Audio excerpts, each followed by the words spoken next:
You know, I remember back when my father came home with the very first Betamax video player. Yeah, I know, I just aged myself, right? He plugged it in and we started watching some cool movies like The Blues Brothers, Xanadu, and the ever-popular Flash Gordon, right?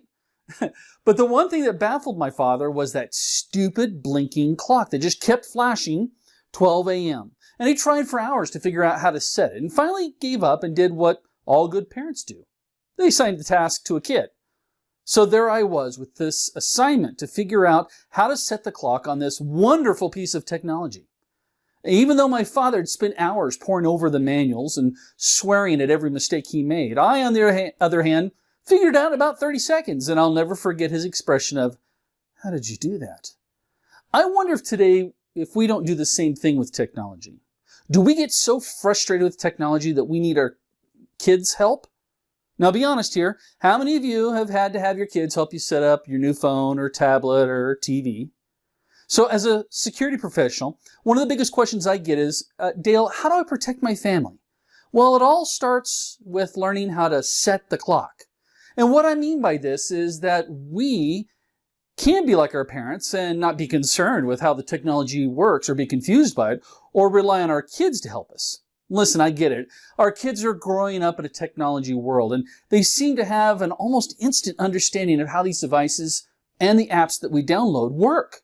My grandson, when he was 4, walked up to the flat screen TV that had the Netflix app running and began swiping, trying to select a movie that he wanted to watch. Now, I now understand how my grandparents felt as they told me about the first time they saw the horseless carriage.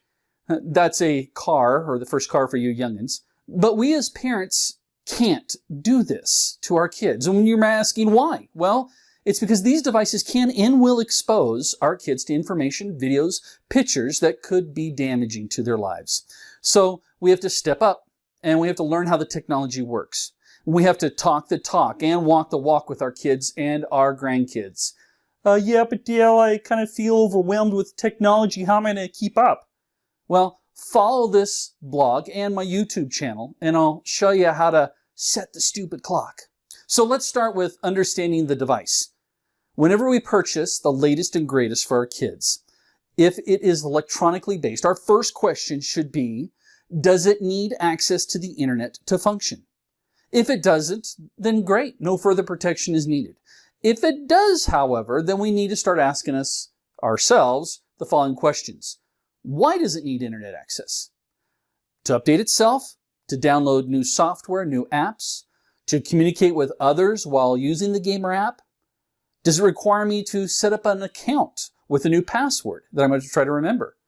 Does the device have a web browser built in it? Why? For convenience? Can you disable it? Does the device provide parental protection features?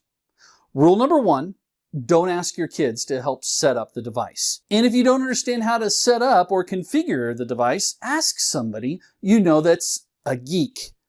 We all have one of those in our group of friends, right? Or in our family. You might have to entice them with a soda, maybe a Red Bull, and some Twinkies. But don't give up. Don't forget to learn how to set that clock.